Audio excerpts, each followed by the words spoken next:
Ladies and gentlemen, welcome back to the garage. Gerald here with you, of course. And if it's award season, then I must be putting out a video. This time around, I am not necessarily going to be focusing on the Academy Awards, but rather I'm going to give you my quick predictions for the Critics' Choice Awards. Those will be airing this Friday night at 7 p.m. Eastern Time on E!, the entertainment network, hosted by Miss Chelsea Handler again. She's funny, she always does a pretty good job, and she gives the celebrities a little bit of a jab, and I kind of like it. So I'm going to go through most of the film categories tonight, and I'm going to tell you who is going to win the category based on data, but then I'm also going to give you what I'm calling a wild card or an alternate. So that is a pick that I think is the other movie or performance that could win.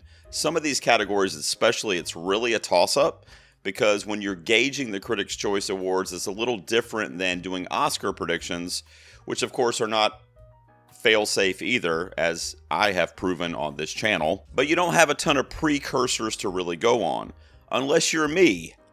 Let me explain to you what I'm doing with these predictions for the Critics' Choice Awards.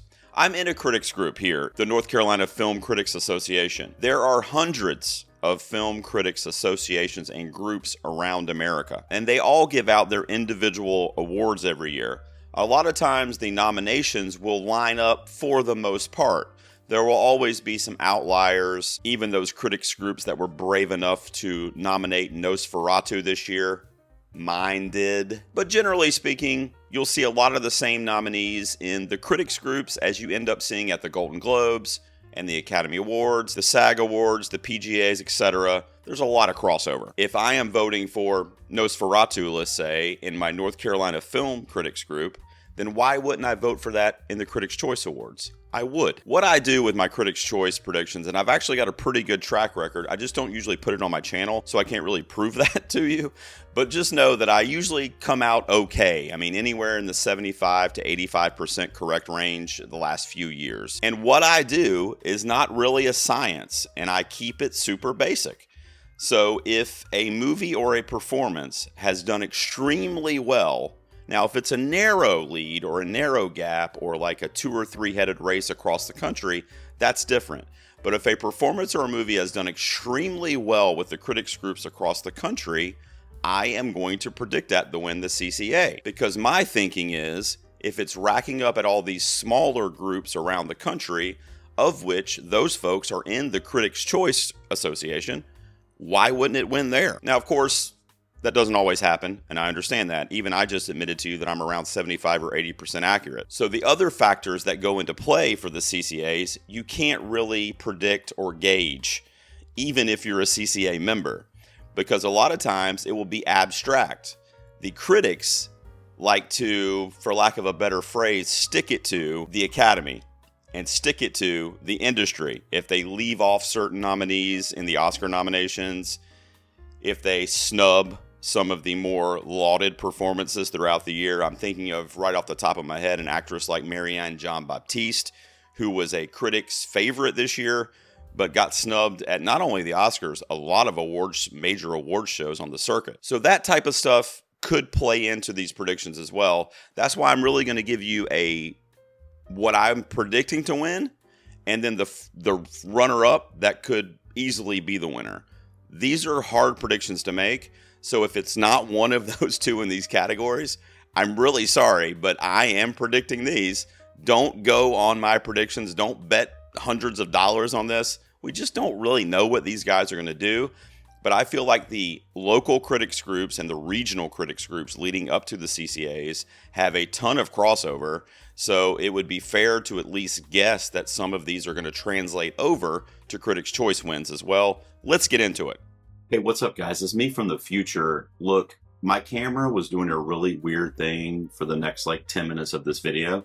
I just want to tell you I'm aware of it, and I eventually realize it and kind of correct it. But it's literally moving as I'm talking. I don't know why. I'm going to be pretty brief when I go through the categories. I'm just going to give you the two. I'm going to give you the one that I'm predicting to win, and then the one that could win if it's like an upset or a flip a coin situation. The first thing I want to go over with you, though, is a quick timeline, which I think will also play into your predictions if you make them, and it definitely played into mine.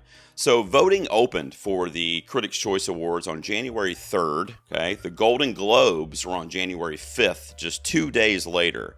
Now, why that's important and why the Globes matter, and I think they actually matter quite a bit this year because of the LA fires and all the voting and award shows getting pushed back, airing 2 days after the CCA ballots were open. They got to see Demi Moore win and give her speech when Mikey Madison had been the front runner all season, really until that moment. They got to see movies like Amelia Perez win, musical or comedy. They saw The Brutalist and Brady Corbet's amazing speech that he gave when he won director. On January 8th, the SAG nominations were announced. I did a live reaction to that. Now, that had been pushed back because of the fires, and instead of being announced, hopefully it wasn't on their GD Instagram like it was last year. Did they fix that? They're not still doing it on their Instagram Live, are they? And then the voting ended on January 10th for the Critics' Choice Awards. A week later, the Oscar nominations were announced on the 17th after a delay. And then 13 days after that, on January 30th, is when the Amelia Perez or the Carla Sofia Gasson mess reared its head online, and all of those tweets and controversial statements were surfaced. I bring that up only to say that voting ended nearly 20 days before the Amelia Perez controversy came to light. Those votes were in. Those results were in, which could lead to a very interesting and frankly awkward award show on Friday night, depending on who they decided to award. It's already been stated online that Carla Sofia Gasson is not going to be attending the majority of the award shows the rest of awards season, including the Critics' Choice Awards. I'm going to start with what would be for Best Picture. I want to shout out my friend Matt Neglia over at Next Best Picture. If you have not listened to his podcast or read his website and you follow award season, you need to do it. I will tag it down in the description below. He does this really cool thing every year where him and his team gather all the nominations, all the wins throughout award season. And I'm talking about all of them, including my little critics group here in North Carolina. Any critics group that's given out awards this year for feature films is on his awards tally, his precursor tally. So he will have a list of all the awards that Honora won, or The Brutalist, or Amelia Perez, or whatever it is, and you can see the number of critics groups those films have won. And like I said when I started this video, that's really what I'm basing my number one prediction for a winner on, is how they've been doing among the critics. You can also look at something as simple as a Rotten Tomatoes score for the critics versus the audience. Sometimes the larger that gap is, first of all, the more disconnected it seems that critics are from the general audiences, but also the larger the gap, the less likely that that movie or performance would win because it's not universally loved. So you have a film like Wicked, for example, that has an 88% critic score right now and a 95% audience score. That's only a 7% difference. So that's the type of film that could really perform well at an award show like the Critics' Choice Awards. But then on that same note, you have a film like Amelia Perez that is a 73% by critics on Rotten Tomatoes, which is actually not bad and kind of surprising, to be honest. And then you have an audience score of a 17%. So that is a huge gap. I can't even do that math. That's how large it is. Don't judge me. That would actually be a negative strike at a show like the CCA, because the gap being that large is probably going to limit the number of awards that the critics are going to be willing to give the film. With that being said, if it does rack up awards on Friday night, keep in mind that it was well before the controversy broke. As we look at Best Picture, here we go. My predicted winner for Best Picture is Honora at the CCAs on Friday night. The film Honora has 21 Critics Group Awards thus far this season, obviously also receiving the big nominations for the Golden Globes, even though it didn't win. And even though it was after the fact, it also ultimately got nominated for the Academy Award, including a lot of top-of-the-line categories like Sean Baker and Mikey Madison. Another thing is the Cannes Awards that Honora received to really kind of kick off the early part of award season, and it was in the discussion via critics for months before the general public was able to see it. So that's how I know critics and friends of mine that are in that community loved Anora. They just do, and I do as well, and I also am a critic. I think it's thought of generally very favorably from the critics. Also, there is a very shallow divide when you look at the Rotten Tomatoes score like I was talking about. It currently sits at a 93% from critics, which is very, very high, and a 90% from audiences. Only a 3% difference and a very high score in both sides. Honestly, unless they get cute, this is the Critics' Choice winner for Best Picture. The next closest one for the critics groups among the nominees is The Brutalist by Brady Corbet. Looking at Gold Derby, they have 24 experts that do predictions every year at the various award shows. All 24 of them, only 2 of them are not included in what I'm about to say. The other 22 experts on Gold Derby either chose The Brutalist or Anora to win. The other 2, by the way, chose Wicked, which is a danger lurking in the shadows to win this award because of what I said earlier about their Rotten Tomatoes score on both sides and being a feel-good picture. However, it is also eligible for ensemble because Critics' Choice does both, so we'll get there in a moment. I'm not going to predict Wicked for picture. What I am going to do is predict Anora, and I'm going to let you know your runner-up or your other possible is The Brutalist. Next, let's look at Best Director. There you see the nominees. My prediction to win Best Director is Brady Corbet for The Brutalist. I said this on a previous video when I did my power rankings, but I think Brady Corbet is most likely going to sweep the season. The only place that he may get some competition that might not go his way would be the BAFTAs, but otherwise, I think he's going to ride a pretty easy, smooth train ride to the Best Director Academy Award, and it's going to continue, because it already started with the Globes, it's going to continue here with the CCAs. What I'm going to throw in for the alternate and the wild card is actually not the second group winner among the critics groups, because that would be Coralie Farja for The Substance, which would also be a very inspired win by the critics. However, what I'm going to throw in as my alternate, and what would be in my number 2 spot, is actually Denis Villeneuve for Dune Part 2. Denis has received 9 Best Director awards, multiple nominations, among the critics groups across the country. And I'm going to factor in that sticking it to the Academy bullet point that I mentioned earlier. They're going to take a little bit of that and a little bit of the success that Dune 2 has had thus far. And if they're like me as a critic, even though I love Coralie Farja, I really liked Brady Corbet's vision, The Brutalist, if I was in the CCA, I'm probably going to cast a vote for Denis Villeneuve because I've mentioned before, nothing has really baffled me more this award season than him being left off some of the top billed nominees in these major award shows. Even the DGA, which is made up of directors, did not nominate him. So I think they're going to take the opportunity to possibly stick it to the industry and give him the CCA. He would be my alternate, but I'm picking Brady Corbet to walk away with the trophy. So exactly like my mentality was for Best Picture when I did that prediction, it's going to be the same thing for Best Actress. You see the nominees on the screen. Mikey Madison has 27 Critics Awards thus far this season. She's been the frontrunner since literally August, the Cannes Film Festival, and has really not let up until the night of the Golden Globes when she lost to Demi Moore in that category. And then not only did she lose to Moore there, but Moore had that amazing speech on stage about finally being recognized after 45 years of acting in the industry. Here's an interesting stat. Going into the night of the Golden Globes, Mikey Madison had 21 Critics Awards. Demi Moore had 4. That was a giant gap. Now, as we're sitting here, about a month removed from the Globes, like I said, Mikey Madison has 27, and Demi Moore now has 19. So if you figure that out, she is closing the gap pretty rapidly leading up to the Academy Awards. So I'm going to pick Mikey Madison based on my basic approach where I don't want to overthink it. So my basic approach would be on what the critics have been telling us thus far this award season and who they've been giving the awards to. By the way, my North Carolina Film Critics Group also gave Mikey Madison the award for Best Actress. She is generally loved across the spectrum by all critics, as is this film.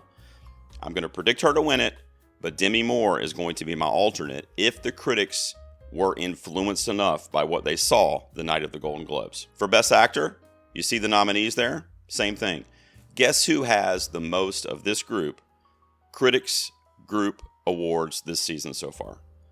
You probably didn't say it unless you follow it very, very closely, but it's actually Coleman Domingo for Sing Sing, and by a pretty substantial margin. Going into the Critics' Choice Awards this Friday, he's won 25 Critics Groups Awards thus far this season. That is a lot, only 2 behind Mikey Madison, actually. They've given him awards before, they love him. He is a very well-loved actor in the community and by critics. When he does interviews, when he talks to critics, when he's at these shows, he is one of the most personable, approachable, good dudes that you will meet that has a celebrity tag as well. He is just a grounded, humble individual who loves what he does. So a lot of times the voting will also be voting for the person and for the personality, and he's got a great one. I'm going to predict Coleman Domingo to win this for Sing Sing. It also has a little bit of that sticking it to the Oscars factor built in because they did not like Sing Sing, frankly, as much as they should have. I know film is subjective, but I mean, come on. The Critics' Choice group could say, you know what, Academy, you missed this badly because you gave Emilia Perez 13 and you gave Sing Sing 4, one of which was not picture. I mean, you know, Coleman Domingo actually has somewhat of a shot to win the Oscar, depending on kind of what happens. And it could really start here at the Critics' Choice Awards. I'm not predicting him currently to win the Oscar, but it's not something that is impossible. I think they're going to give it to Coleman Domingo on Friday night. I think the follow-up is the alternate is going to be Adrian Brody for The Brutalist. He's won 18 Critics' Groups Awards thus far, so he's got quite a bit also. And then it's a huge drop down to the third award getter so far, which is actually Ray Fiennes for Conclave. I think it's Coleman Domingo with Brody as your alternate. And looking at Best Supporting Actress, this is actually the probably trickiest one of the top of the line bunches because you have a lot of these actresses in the mix among the critics groups. It's not been one dominant woman kind of racking up all the awards like we saw with Mikey and like we saw with Coleman. This is a little bit more spreading the love around. However, perhaps to everyone's surprise, or maybe not, but I don't know, Margaret Qualley for The Substance actually has the most critics groups wins thus far with 15. She's trailed just barely by Zoe Saldana, who has 13, and Ariana Grande, who has 12. Those are the top 3. Now, this is where it gets really tricky because if you factor in the sticking it to the Academy mentality, then you would give this award to Margaret Qualley because Saldana, Grande both got nominated and are probably the 1 and 2, like a two-headed race to the Oscars to see who wins that. In my most recent predictions, I am predicting Ariana Grande to win the Oscar, but that literally could change before I do my next power ranking. I already mentioned the very favorable Rotten Tomatoes divide for Wicked, Ariana Grande in the mix. The Substance has an 89% critic score and a 75% audience score, which is actually not a very big divide. It's only about 14 points. But Emilia Perez, like we discussed, was like 73 to 14. That is a giant divide. So I'm actually not going to pick Saldana to win this award at the Critics' Choice. I think Saldana is probably going to get another or 2 more or maybe even 3 more prestigious awards on the circuit. I just don't know if the critics are going to go for it because a lot of us, myself included, just don't think very highly of the movie and it might be hard for us to check a box with Emilia Perez next to Zoe Saldana's name. At least it would be me, even though, frankly, I loved her in that film. So I'm going to actually kind of go against my basic, if I was just a computer putting in data, because they're only separated by 2 critics wins. So they're essentially tied at this point. I'm talking about Qualley and Grande. I'm going to pick Ariana Grande to win the Critics' Choice Award because I do think that the critics are going to want to honor Wicked in certain categories, and I think this is one of them.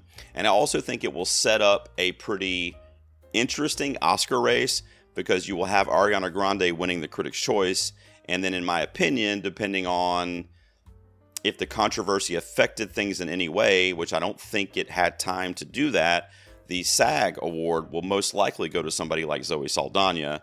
And then who knows when we get further down the line in award season, but then you'll have going back and forth. It would be very similar to last year when it was Lily Gladstone versus Emma Stone in Best Actress, and they kept kind of alternating who won the awards. I think Friday night, Ariana Grande is going to get her first major win for playing Glinda in Wicked. That's my prediction. With my alternate being the maybe less obvious kind of sneaky winner, which would be Margaret Qualley for The Substance. And I'm just not picking Saldana here because when there's a huge gap like that on Rotten Tomatoes, it doesn't usually historically pan out for the critics to hand that award to that person or movie. So I'm going to use that historical factor and not choose her. Although if she did win Critics' Choice, I wouldn't be like shocked. I think it's really between those three ladies. I'm going to pick Grande. My alternate is Qualley. So from one of the more difficult choices I had to make to probably the easiest choice I had to make, although it is sneaky as well, and that's Best Supporting Actor. Talk about running away with it from a critics group's wins standpoint. Kieran Culkin has won 32 critics awards so far this season. That is a domination in the category. In fact, the next closest winner so far among critics groups is Guy Pearce, who only has 10. So there's a 22 win gap between Kieran Culkin and the next win getter, which would be Guy Pearce at the current moment. I'm going to keep this simple. I think Kieran Culkin wins this fairly easily. I would be surprised if the critics do not give him that movie, because you also, yet again, have a little bit, let's stick it to the Academy mentality built in, because A Real Pain underperformed. It did not get in for Best Picture. It did, a lot of awards that they thought A Real Pain might get, which has been a critical favorite all season. But to keep the commentary on that one pretty short, it's Kieran Culkin. I mean, I would be shocked if he didn't win this award. And as I said, Guy Pearce was the next in line with 10. Well, guess what? Clarence Macklin has 8. So for an alternate, anybody that watches my videos is going to go, Gerald, why? What are you doing? But I'm going to put Clarence Macklin as my alternate to win Supporting Actor at the Critics' Choice. I need to stop. Because I was about to get going on this thing and it would just never stop. I think the guy deserves something this award season. And I'm praying that the critics come through for this guy. Like I said, I don't think Culkin can be beat, but if he is beaten, I pray that it's Clarence Macklin on the stage for Sing Sing. DM me if you want to know why, or watch some of my past videos, but I have to try to keep my commentary. I have to breathe, okay? Clarence Macklin is my alternate. Guys, why don't you tell me my camera was moving? What was that? I just went back and my camera had moved over here. It has like an AI tracking thing, but I didn't even have it on. Is there somebody out here? For adapted screenplay, my winner on Friday night is Conclave. I think that's the clear frontrunner. However, your alternate and sneaky upset win is Ramel Ross for Nickel Boys. Critics love Nickel Boys. I would warn you to look at that Rotten Tomatoes divide, though, among critics and audiences, which sometimes eliminates a prediction for me personally. I think the winner is Conclave. Best Original Screenplay, I think it's going to be a good night for Anora on Friday. I'm definitely hoping that it is, because it was one of my favorite movies of the year. But I think Sean Baker is going to win for Original Screenplay. He has the most precursors from the critics groups. The alternate is going to actually be A Real Pain. Kieran Culkin's going to get supporting. And I think Jesse Eisenberg has a really, really good chance to win Original Screenplay here. He has a lot of the critics group's wins thus far, second most so far. So my winner is Anora, but watch out for A Real Pain. All right, for cinematography, I'm going to predict the winner, which is my number one movie of 2024, Nosferatu. Jaron Blaschke on another level. Like, literally, you will think you're dreaming. You won't believe what you're seeing. My alternate is going to be Lowell Crawley for The Brutalist. Second most precursor critics groups wins this season. A lot of people are going to predict that to win. They're pretty close to each other. Nosferatu does have the most cinematography wins from critics groups thus far. And like I said, The Brutalist is number 2. I'm going to give it a Nosferatu and a slight edge. Now, when you talk about production design, The Brutalist, Wicked, and Nosferatu all have the exact same number of precursor critics groups wins. So what do I do? Because that goes against my voting and predicting mentality. Wicked is the best in terms of that Rotten Tomatoes divide among general audiences and critics. Is a very small margin, only like 3 or 4%. And I also think categories like costumes and makeup are going to somewhat coincide with production design. And frankly, that's happens a lot of times at the Academy Awards also. But I think it's going to play into the voting for the critics as well. If they're voting for it in one of those things, they're probably going to vote for it in at least one or maybe two of those others as well. I'm going to choose Wicked to win production design here. I actually think it is a really phenomenally produced design film. I hate that the color palette took away a little bit from the production design. It wasn't given an opportunity to be front and center. It was more the VFX or colors or whatever you want to say. That's just my opinion. But I think the production design is outstanding, very similar to what we saw in Barbie last year. Very fantastical and dreamlike. So I'm going to give it to Wicked. My runner-up, my alternate is going to be Nosferatu. All right, here we go. For Best Editing, let's stick it to the Academy. Not only are we going to stick it to the Academy, but we're going to also use my criteria that it has the most critics groups wins so far this year. For editing, Challengers is going to be your winner on Friday night. God bless us. If the critics let me down with this, I am deactivating my Twitter account, and I'm never talking to you guys again. We got to come through for Challengers in a couple of these categories on Friday. And my alternate for editing, although I don't really think it's a challenge, for Challengers. You see what I did there? Oh my God. I'm going to say Dune Part 2 is your alternate. Another kind of stick it to the Academy thing, but Challengers blanked at the Oscars, guys, which is just stupid. Let's give it Best Editing. That's my pick. I think Best Costume Design is pretty easy, honestly. I think that's going to be Wicked. That's my predicted winner. It's been basically running away with that category among the critics groups across the country, and I think it's going to go hand in hand with production design, like I said before. So I'm going to predict Wicked to walk away with costume design on Friday night. And there really is no runner-up in this category. I think this is a pretty surefire victory for Wicked. I would be surprised. I want to say Conclave, but it hasn't won any critics awards for costumes. None. Zero. So I could see the critics doing that, though. But I will go with Nosferatu as my alternate in this category, too. I think Wicked and Nosferatu are pretty much 1 and 2 in production design, costumes, and makeup. And I'm going to lean towards the Wicked side because I think that it will appeal to more voters and they'll want to honor it in certain categories. So I'm predicting Wicked for this one also. However, when it comes to hair and makeup, I'm going to put Wicked as my alternate there. It could win, but I think the clear-cut winner, especially among the critics, and I hope it pans out at the Academy as well, because if we're giving the substance anything on Oscars night, we should definitely be giving it makeup. I mean, the practical, let's go. Let's be honest. So I'm going to pick the substance to win here on Friday night with Wicked as my alternate. All right, guys, let's stick it to the Academy big time with Best Visual Effects. My predicted winner is going to be Dune Part 2. 18 critics groups wins so far for Dune Part 2. Phenomenally, just looks breathtakingly phenomenal from a visual effects perspective, as well as cinematography. So I think Dune Part 2 is your winner here among the critics. I will say a close runner-up is probably The Substance. That's going to be my alternate. I think The Substance shines more in makeup, in costumes and makeup. I don't see it shining as brightly in visual effects, but it could happen as my alternate, but I'm going to pick Dune Part 2 as your winner. Animated feature is a tricky one. Really, really tricky. The Wild Robot has been dominating. We're talking like Kieran Culkin levels of domination in the critics groups. 34 so far. That movie has been named Best Animated. So my pick to win is going to be The Wild Robot. However, my alternate is going to be Flow. Because don't forget, voting was open when the Globes aired for what I'm talking about. So my alternate is going to be Flow because that upset The Wild Robot and the other films in contention and won Best Animated Film. I thought it was an extremely inspired win. And then you jump ahead to the Academy nominations. Not only was it nominated for animated, it was nominated in international feature. The critics and the audiences love it. Same thing with Wild Robot, though.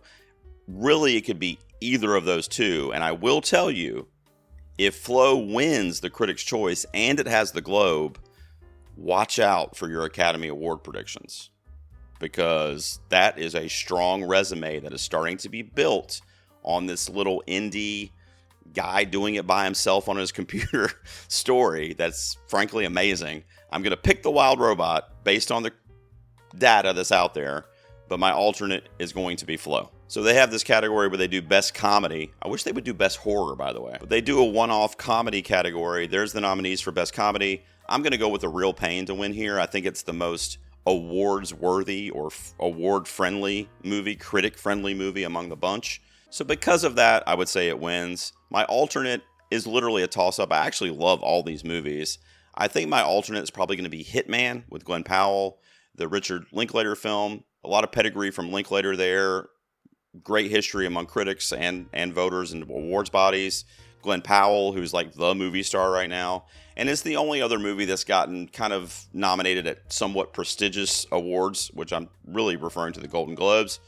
So my alternate will be Hitman, but I think Best Comedy is going to go to A Real Pain. The Emilia Perez controversy and everything happened much later from when voting ended here. So when we're talking about international feature, here's your nominees. I'm going to predict All We Imagine as Light to win from India because India did not submit it for the Academy Award for International, which was a bonehead move. The reason I'm not predicting I'm Still Here to win among the critics is because it only has 2 critics precursors. That would be my pick among the possibles here, the nominees. All We Imagine as Light is personally my number 2 among the international nominees as well. And Emilia Perez is bottom. It's dead last among the nominees. Prior to the controversy, I just don't like the movie. But I think the industry does. This is not the industry. This is the critics. So I'm going to pick All We Imagine as Light to be your winner for international feature with I'm Still Here as the alternate. Now, I think I'm Still Here has that momentum, right? Fernanda Torres won Drama Actress while voting was open. Okay?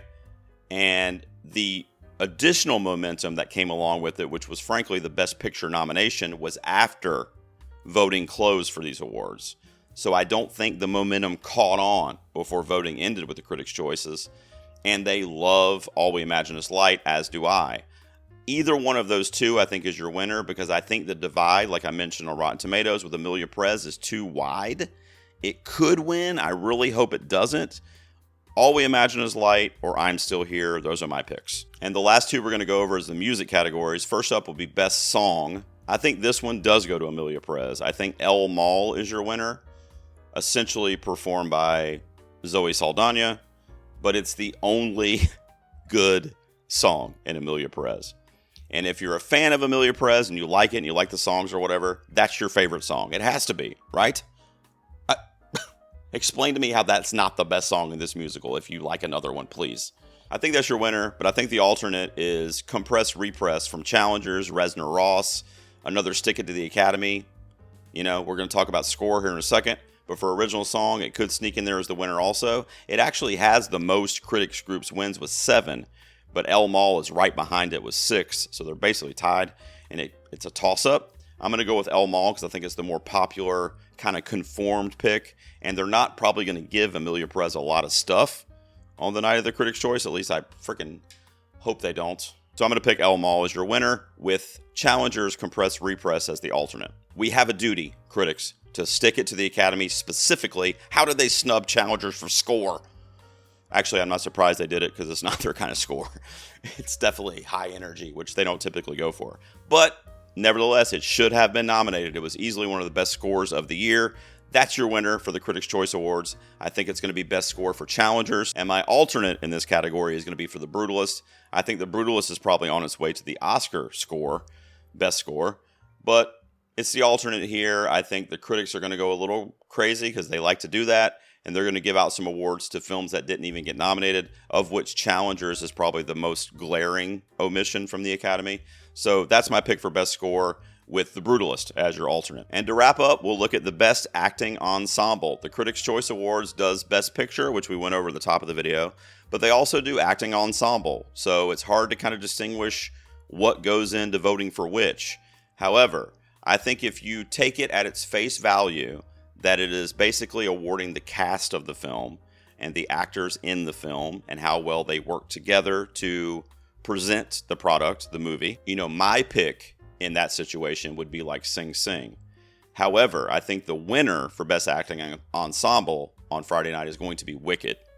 Not giving it Best Picture, but giving it Acting Ensemble makes sense. And also, it is a stacked cast that really is a terrific ensemble, led most notably by Cynthia Erivo and Ariana Grande, who, if you remember in my predictions, has already won on the night for supporting actress.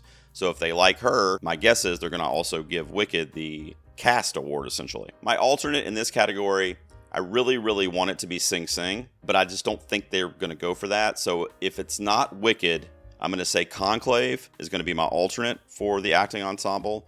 Again, because I'm going merely based on the people in the film, the legends that are in this film, multiple nominees across all awards bodies are in this film. You got your Stanley Tucci's, your John Lithgow's, your Ray Fiennes, your Isabella Rossellini's. Great cast. I think Conclave is the alternate, but I'm going to give the slight edge to Wicked. Guys, what's up? It's Future Me again. Look, I forgot to do the segment for Best Young Actor and Actress. Let me just give you my winner and my alternate real quick. My winner in this category is going to be Isaac Wang for Dee Dee. I feel like Dee Dee was a little bit in the awards conversation this year for Joan Chen, and then it kind of fizzled out, so it might be the most award-friendly of this bunch. And my alternate would be Maisie Stella from My Old Ass, because I was blown away by her performance, and I know the critics love that movie and loved her in it. So between Isaac Wang and Maisie Stella, I think that's what we're looking at for Best Young Actor or Actress. Now back to your regularly scheduled programming. So when this video is over, I have to figure out what's going on with my camera. Like, is it like moving? What's happening? I got to figure out why my camera is literally moving while I'm recording. I have the AI tracking turned off.